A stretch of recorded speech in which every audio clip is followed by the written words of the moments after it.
Hello there, hi class. My name is David Valecillo, and I'm going to be talking about Clostridium difficile.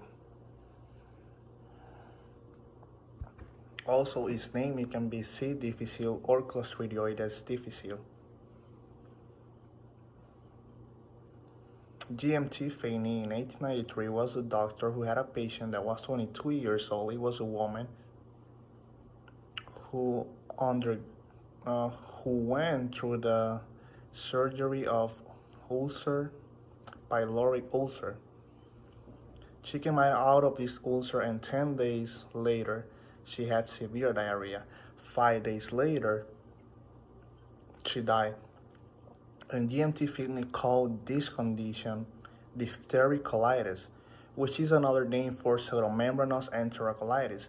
Entero meaning colon and itis meaning inflammation. In 1978, John Bartlett was the one who discovered Clostridium difficile as the etiologic cause of pseudomembranous enterocolitis. We can see a picture of Clostridium difficile to the left-hand side. Let's take a second to watch that picture.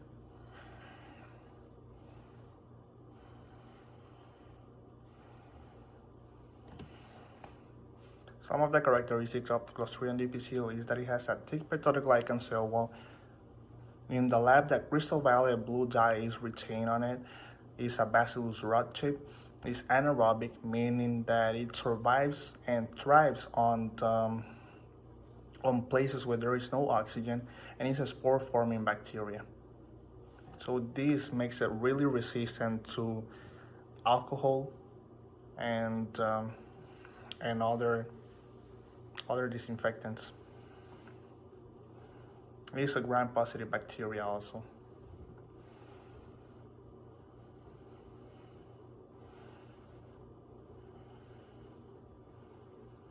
The scientific classification of this bacteria, the domain is bacteria, the phylum is Firmicutes, class Clostridia, order Clostridialis, family Peptostreptococci, genus Clostridioides, and species is C. difficile.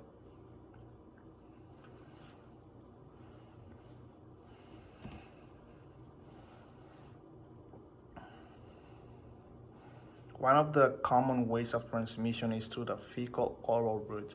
Where does this happen? This happens mainly at the hospital, nursing homes, clinics. Why? Because there's a lot of sick patients in there. Let's take a look, for example, at the nurse that we see on the picture. And a scenario will be this nurse is helping the sick lady over here, and then he gets infected by Clostridium difficile, or by feces. He obtained that on his hands. Then he reminds that he has to check another patient. He forgets to wash his hands. He goes to another patient. He touches this patient and infects the other patient. Now this other patient, the second patient, is infected.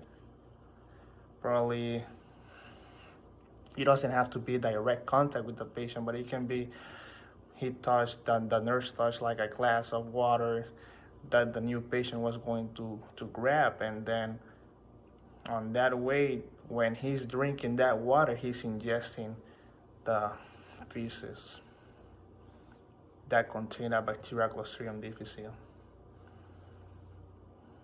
Some of the symptoms are mild to moderate.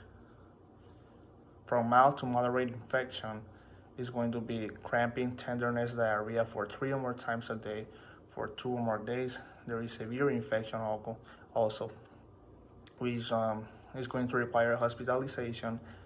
You're gonna have to go to the restroom 10 to 15 times a day. You're going to have fever, vomiting, and dehydration. Diagnosis, prevention, and cure for this bacteria is used as stool culture. It checks for the bacteria DNA or toxin. This bacteria has toxins A and B, which are found by the ELISA test.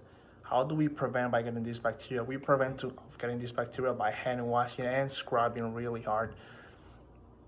Because as we said before, alcohol by itself is not effective. Remember that this bacteria is able to form endospores. On countertops and sinks and tables and desks, we disinfect by using bleach. Or nurses disinfect by using bleach. It is the best thing that they can use. And other chemicals. This is one of the examples. Synthetic antibiotics, we have metronidazole, vancomycin, and fidaxomicin. Vancomycin is number one to use it. It's the most effective. Second one is going to be fidaxomicin, and third one, metronidazole, which is used to supplement vancomycin. Another important treatment is the fecal microbiota transplant, where the doctor gets feces from a healthy individual and introduce them into the microbiota of the sick individual, and this helps to recuperate the patient real fast and without relapses. Thank you. I hope you learn. Have a good day.